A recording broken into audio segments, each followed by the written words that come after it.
pedimos em nome de Jesus. Amém.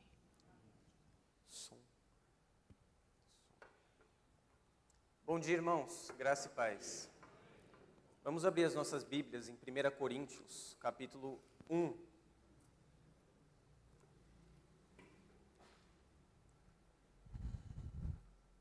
Primeira Coríntios 1, do versículo 18 até o 25.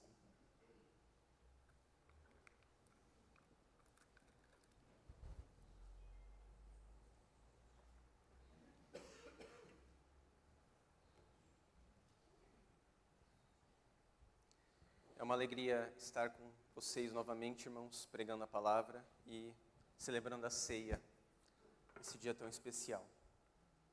Obrigado, pastor, mais uma vez. 1 Coríntios 1, 18 até o 25. Diz assim a palavra de Deus: Certamente a palavra da cruz é loucura para os que se perdem, mas para nós que somos salvos, ela é poder de Deus. Pois está escrito: Destruirei a sabedoria dos sábios e aniquilarei a inteligência dos inteligentes. Onde está o sábio? Onde está o escriba? Onde está o questionador deste mundo? Não é fato que Deus tornou louca a sabedoria deste mundo? Visto que na sabedoria de Deus, o mundo não conheceu por sua própria sabedoria, Deus achou por bem salvar os que creem por meio da loucura da pregação. Porque os judeus pedem sinais e os gregos buscam sabedoria, mas nós pregamos o Cristo crucificado, escândalo para os judeus e loucura para os gentios. Mas para os que foram chamados, tanto judeus como gregos, Cristo é o poder de Deus e a sabedoria de Deus. Porque a loucura de Deus é mais sábia do que a sabedoria humana, e a fraqueza de Deus é mais forte do que a força humana. Amém. Irmãos, eu sei que tem muitas pessoas aqui na igreja que gostam de cozinhar. Eu sou uma dessas pessoas que gostam de cozinhar. Minha mãe sempre cozinhou muito bem. E uma das coisas que eu aprendi tentando cozinhar e não sendo tão bom quanto minha mãe, obviamente, é que existem pratos que você pode mudar a receita. E existem pratos, principalmente se for coisa de confeitaria, que se você mudar alguma coisa, dá tudo errado. Se são 200 gramas de farinha num bolo e você coloca 220, o bolo vai virar uma bolacha e ninguém vai conseguir comer. E isso gerou em mim um tipo de comportamento meio chato, que toda vez que eu preciso cozinhar alguma coisa, eu fico olhando a receita. E se alguém fala para mim, para trocar a receita, eu falo, não, o que a receita fala? Eu quero colocar o que está na receita. 10 gramas de sal, 10 gramas de sal. 20 de farinha, 20 de farinha. Um tablete de manteiga, um tablete de manteiga. Não muda a receita, porque dá tudo errado quando a gente muda a receita e nunca fica a mesma coisa. Pois é, esse é o tipo de coisa que Paulo enfrentava no ministério dele. Paulo, apóstolo de Cristo, segundo ele próprio chamado pela vontade de Deus e não pela vontade de homem algum, pregava uma mensagem que era a mensagem da cruz, a palavra da cruz. E constantemente pessoas diziam a Paulo que ele precisava acrescentar coisas à mensagem da cruz, ou tirar coisas da mensagem da cruz. E a defesa do ministério de Paulo sempre foi a mesma, que ele pregava Cristo crucificado, e era isso o centro do ministério dele e da vida dele. E é disso que nós falaremos essa manhã, irmãos, que a mensagem da cruz é o que gera unidade na igreja. Só ela junta os crentes, nada mais, nada menos, só a palavra da cruz. Mas me deixa contextualizar você. Essa carta que nós lemos, como eu disse, foi escrita pelo apóstolo Paulo, que era o apóstolo dos gentios, que depois que foi convertido pelo Senhor, dedicou a vida a pregar a palavra em vários lugares. E ele escreveu essa carta à igreja de Corinto. Corinto era uma cidade grande, conhecida pelo seu comércio, pelos portos que ela tinha, pela cultura dela e pela grande imoralidade que vinha dela. Havia dezenas de templos pagãos em Corinto, inclusive o templo de Afrodite ficava naquela região, e ela era um símbolo da imoralidade, da sexualidade aflorada e de perversidade sexual. Paulo, na sua segunda viagem missionária, visitou Tessalônica na Macedônia e Corinto na Caia. E por volta do ano 50 depois de Cristo, ele plantou a igreja de Corinto pregando o evangelho. Ele era o pai da igreja de Corinto. Ele era o responsável pela igreja. Tanto que ele visita essa igreja cerca de 3 vezes e ele recebe relatórios dessa igreja. E nessa primeira carta, nós descobrimos que, na verdade, ela não é a primeira carta que Paulo escreveu à igreja de Corinto. Porque quando nós lemos o capítulo 7, Paulo diz que ele já tinha escrito uma carta, mas infelizmente essa carta se perdeu com o tempo. E a igreja de Corinto respondeu Paulo com uma carta. E essa primeira carta que nós temos aos coríntios é, na verdade, a resposta de Paulo, a resposta dos coríntios. Então, provavelmente, é a segunda carta escrita por Paulo. Além disso, no capítulo 1, o texto nos diz que Paulo também recebeu um relatório, no versículo 11, dos membros da casa de Chloe, dizendo que havia brigas na igreja. E no capítulo 16, nós também lemos que Paulo recebeu uma comitiva da igreja de Corinto. Então, Paulo recebeu carta da igreja, visita de uma irmã chamada Chloe e pessoas da igreja de Corinto, dizendo para eles os problemas que a igreja estava enfrentando.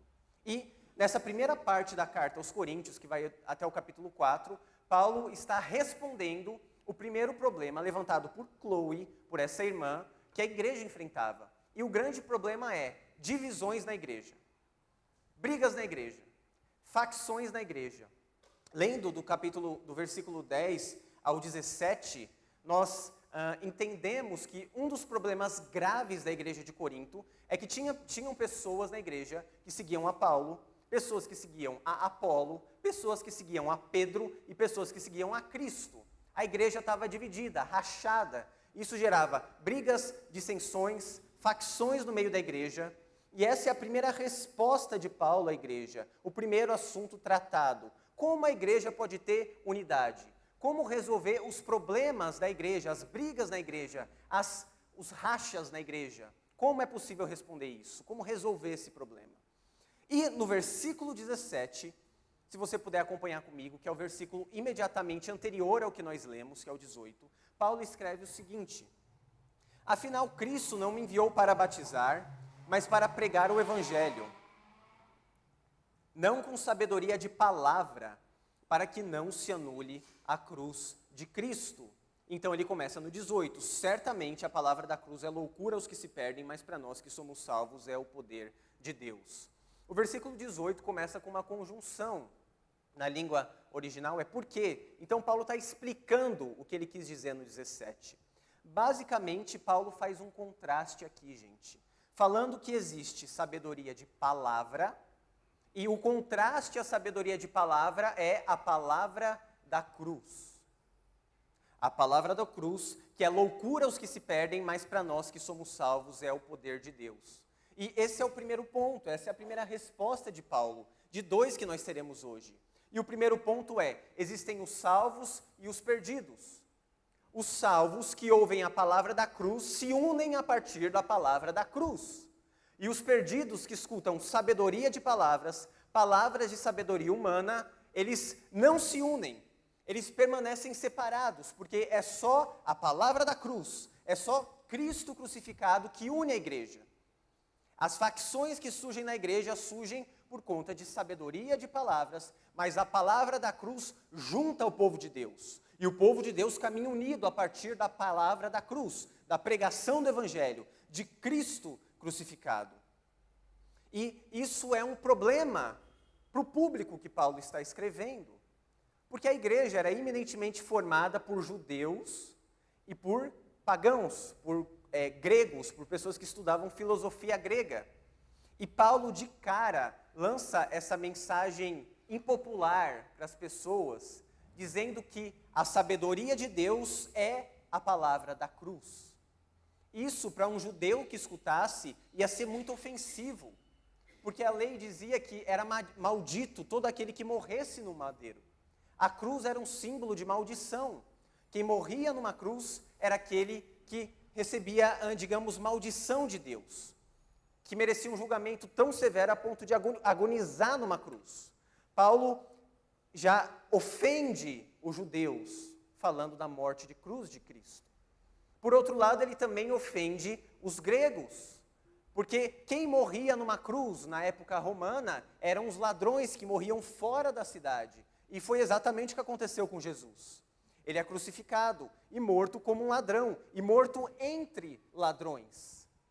E o que Paulo diz é que a palavra da cruz é loucura para os romanos e é escândalo para os judeus. Para quem considera a cruz uma maldição, a palavra é escândalo. Para quem considera a cruz loucura, a palavra da cruz é realmente loucura. E ele responde a esse primeiro problema dizendo que é só a palavra da cruz que une a igreja, porque ela realmente é loucura para quem não a entende.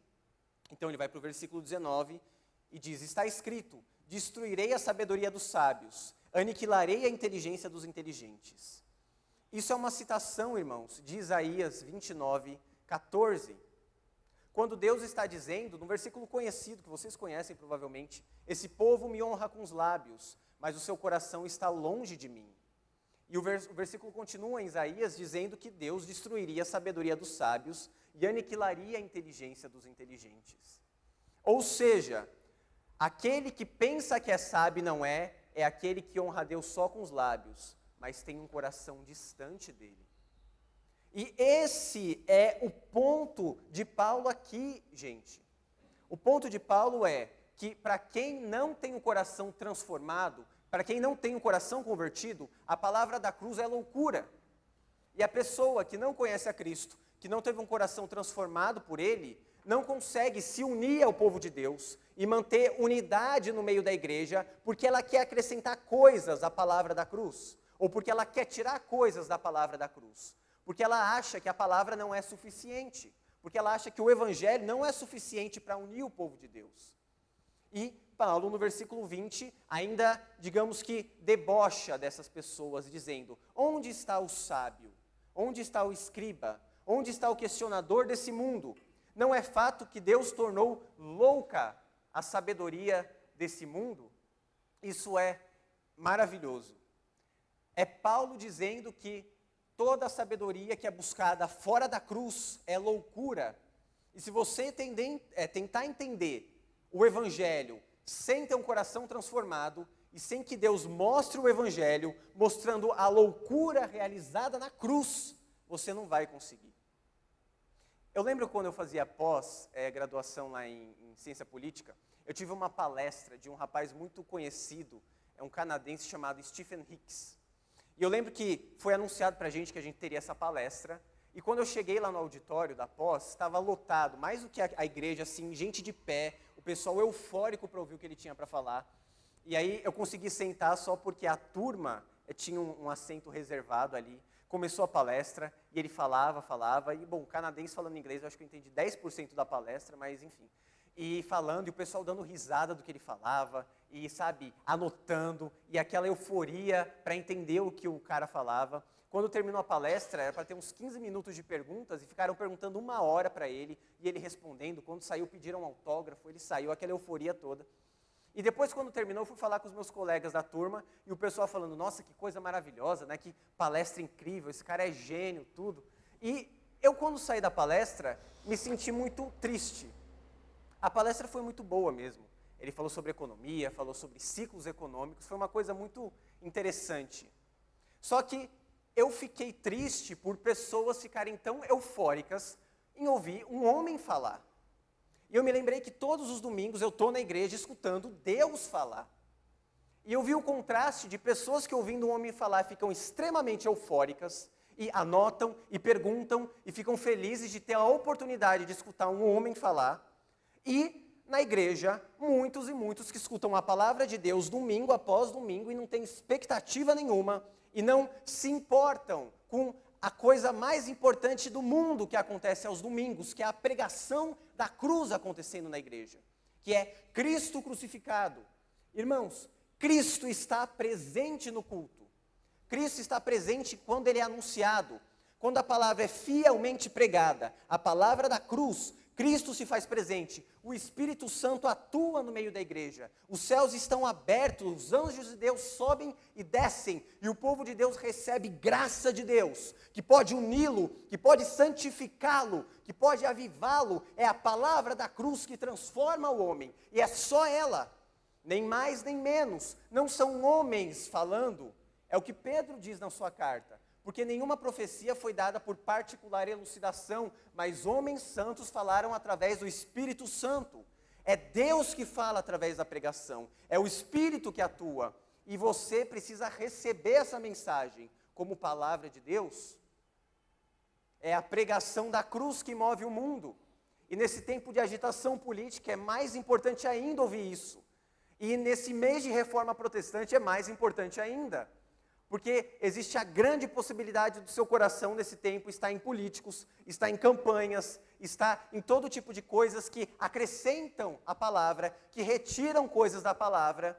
E o que Deus nos diz é que Cristo permanece Senhor, que a igreja permanece sendo o povo de Deus, e só a palavra da cruz une a igreja. É só a pregação do evangelho que transforma o povo de Deus em um. E é disso que você precisa, da pregação da cruz, da mensagem da cruz. E ela sempre vai soar como escândalo para uns, como loucura para outros. Mas sabe o que ela é de verdade? É o poder de Deus. E o próprio Paulo diz isso em Romanos 1,16. Pelo que não me envergonho do evangelho de Cristo, porque é o poder de Deus para a salvação de todo o que crê, primeiro do judeu, mas também do grego. É só a palavra que une os povos. E nós estamos divididos, na verdade, no mundo, entre dois povos, os salvos e os perdidos. Paulo se inclui nisso e diz, nós que somos salvos, ela é o poder de Deus. A palavra de Deus é o poder de Deus para você, irmão. E é dela que você precisa. Então nós avançamos um pouquinho, e a partir do versículo 21, Paulo vai demonstrar um pouquinho mais essa loucura do mundo e a sabedoria de Deus. E ele diz no verso 21, visto que na sabedoria de Deus, o mundo não conheceu por sua própria sabedoria, Deus achou por bem salvar os que creem por meio da loucura da pregação. Se você puder abrir a sua Bíblia comigo em Romanos, capítulo 1, versículo 18. Olha só o que está escrito aí. A ira de Deus se revela do céu contra toda impiedade e injustiça dos seres humanos, que por meio da sua injustiça suprimem a verdade. Pois o que se pode conhecer a respeito de Deus é manifesto entre eles, porque Deus lhes manifestou. Porque os atributos invisíveis de Deus, isto é, o seu eterno poder e a sua divindade, claramente se reconhecem desde a criação do mundo, sendo percebidos por meio das coisas que Deus fez. Por isso, os seres humanos são indesculpáveis. Porque tendo conhecimento de Deus, não o conheceram, não glorificaram como Deus, nem lhe deram graças. Pelo contrário, se tornaram nulos em seus próprios raciocínios, e o coração insensato deles se obscureceu. Dizendo-se sábios, se tornaram loucos e trocaram a glória do Deus incorruptível por imagens semelhantes ao ser humano corruptível, às aves, aos quadrúpedes e aos répteis. Pois é, irmãos, o mundo não pode se salvar a si mesmo. O mundo não consegue olhar para si, olhar para fora e se salvar. As filosofias não salvam. As propostas de mudança desse mundo não redimem, não transformam. E Paulo diz isso em Romanos e repete aqui em Coríntios.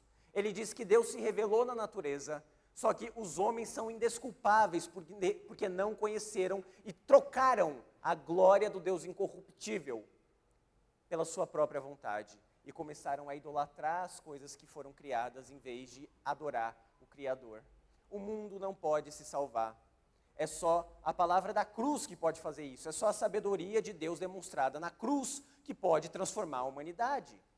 E ela está presente na igreja. Ou seja, é só na igreja que existe salvação.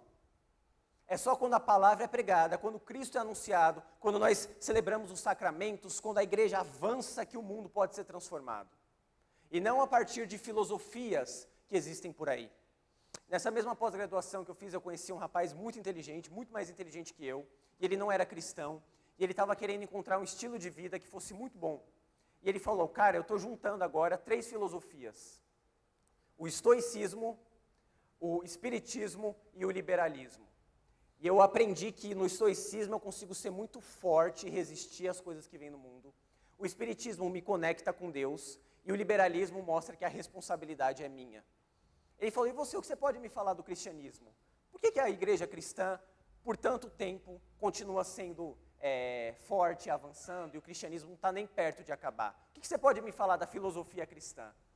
E eu falei, olha, pensei um pouco e falei, olha, eu tenho certeza que a igreja continua firme, não por causa da filosofia cristã, mas por causa de Cristo. Eu tenho certeza que se fosse só filosofia, a igreja não permaneceria firme, porque é muito difícil manter unidade com pessoas tão diferentes de nós. Mas Cristo é quem une o seu povo. É Cristo que atrai o seu povo para si. É Cristo que transforma e nos faz permanecer aqui, mesmo quando a gente não quer. É Cristo que nos concentra como povo dele, que nos protege. É Ele o pastor e nós ouvimos a sua voz, porque nós ouvimos a palavra dele, olhamos para a cruz e os nossos pecados foram colocados nele e a justiça dele imputada a nós. E isso é irreversível. Ninguém pode acusar um eleito de Deus porque é Deus que o justifica. Ninguém o condena porque Cristo o justificou. Isso é irreversível. A justiça nos foi imputada. E o que nos aguarda é a glória de Deus na eternidade. E olhando para essa verdade, a gente permanece firme. E é isso que pode gerar unidade na igreja. Não é a sabedoria do mundo, é a sabedoria de Deus. E Paulo, nos versos 22 e 23 e 24 diz: porque os judeus pedem sinais e os gregos buscam sabedoria, mas nós pregamos o Cristo crucificado, escândalo para os judeus e loucura para os gentios, mas para os que foram chamados, tanto judeus como gregos, Cristo é o poder de Deus e a sabedoria de Deus, porque a loucura de Deus é mais sábia do que a sabedoria humana, e a fraqueza de Deus é mais forte do que a força humana. E é assim que Paulo termina esse primeiro argumento sobre a unidade da igreja, falando sobre poder de Deus, sobre sabedoria de Deus, sobre loucura de Deus e fraqueza de Deus. Poder de Deus. Cristo demonstra o poder de Deus, triunfando sobre a morte, ressuscitando dentre os mortos. Nenhuma filosofia faz isso. É só Cristo que nos garante a ressurreição dentre os mortos. Sabedoria de Deus. Cristo é a resposta para a sabedoria desse mundo. É Ele que responde às perguntas difíceis do mundo. Cristo responde às dificuldades que o mundo tem. E aí Paulo fala sobre a loucura de Deus e diz que a loucura de Deus é mais sábia do que a sabedoria dos homens. Porque é uma completa loucura Deus se fazer homem e nascer e ser colocado em um berço numa manjedoura e morrer numa cruz como um ladrão em favor de pecadores que não merecem justiça. Só que a loucura de Deus é infinitamente superior a qualquer proposta de redenção humana. E o poder de Deus usado aqui nessa passagem, irmãos, a gente costuma associar o poder de Deus, e às vezes isso acontece nos evangelhos, como em João, quando ele fala sobre o verbo estar com Deus, e tudo ter sido feito através dele. Geralmente o poder de Deus está relacionado à criação, Deus criando o mundo, trazendo todas as coisas à existência. Mas nesse ponto, nesse trecho de Coríntios, o poder de Deus está relacionado à recriação, ou seja, à ressurreição, à nova criação, ao novo céus e nova terra. Deus cria o homem peca e é destituído da glória de Deus. Mas a loucura de Deus, se comparada com a sabedoria humana, é tão grande que Ele próprio é quem resgata o homem dessa queda e quem o fará ressuscitar dentre os mortos. É Deus quem recria a própria criação, é Ele que redime e Ele que garante novos céus e nova terra. E é por isso que o poder de Deus se manifesta no meio do povo de Deus, porque é só o povo de Deus que vai ressuscitar dentre os mortos e viver com Ele. E por fim, Paulo fala sobre a fraqueza de Deus. E é aqui que a gente termina. Porque, eu não sei se você já olhou para o seu Cristo, para o Cristo que você adora, ou que você vem adorar na igreja, mas Ele foi frágil e homem, como qualquer um de nós. Ele dependeu do leite que veio do seio de Maria, ele dependeu dos cuidados de José, ele dependeu de pessoas que o ajudassem enquanto ele pregava, pessoas colaboravam com o ministério de Cristo, ele foi homem como nós, e ele é homem como nós, homem Deus, de carne e osso. E é por isso que o autor aos Hebreus diz que nós não temos um sumo sacerdote que não possa se compadecer das nossas fraquezas, mas um que em tudo foi tentado, mas sem pecado. E o que ele diz é revolucionário, nos acheguemos, portanto, com confiança ao trono da graça, a fim de encontrarmos misericórdia e graça e sermos ajudados em tempo oportuno. Se um judeu, para quem Paulo escreve, ouvisse a expressão se achegar com confiança ao trono da graça, o escândalo seria ainda maior.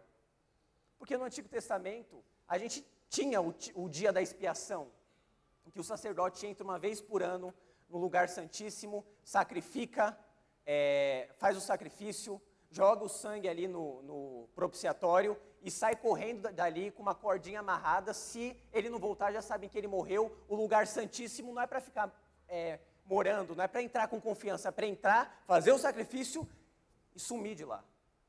Mas o que nós aprendemos no Novo Testamento é que Cristo foi o sacrifício perfeito. E não é para nós nos achegarmos com medo ao trono da graça, mas com confiança.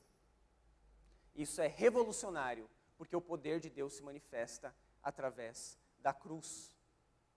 E mais do que nunca, irmãos, nesse período tão difícil, de tanta agitação, de tanta dificuldade, eu quero chamar vocês à consciência de a mensagem da cruz. É a única coisa que pode conceder unidade a nós. É só a palavra da cruz que nos une. É só o que Cristo fez por nós que nos une. Esse é o primeiro argumento de Paulo. Depois ele vai continuar falando disso até o capítulo 4. Mas o primeiro argumento é: sem a palavra da cruz, não existe unidade. Sem olhar para o que Cristo fez, só existe divisão. Mas olhando para Cristo, que nos uniu através do seu sangue, do seu sacrifício, nós podemos ser um nele. E é o que ele fala na oração sacerdotal em João 17. Pai, tu em mim e eu neles, para que sejam perfeitos em unidade. Eu espero que nesses tempos, irmãos,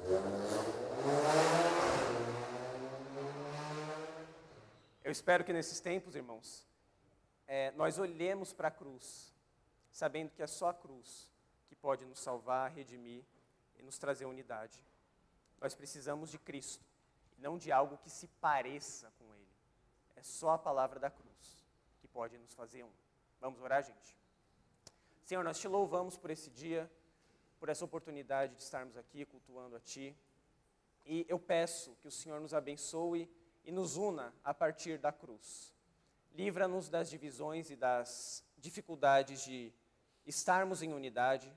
Abençoa a nossa liderança, as sociedades internas, os grupos, e nos una pela cruz, pelo que o Senhor fez por nós. Nós te louvamos porque o Senhor é santo e nos dá a oportunidade de ouvirmos mais uma vez a Tua palavra.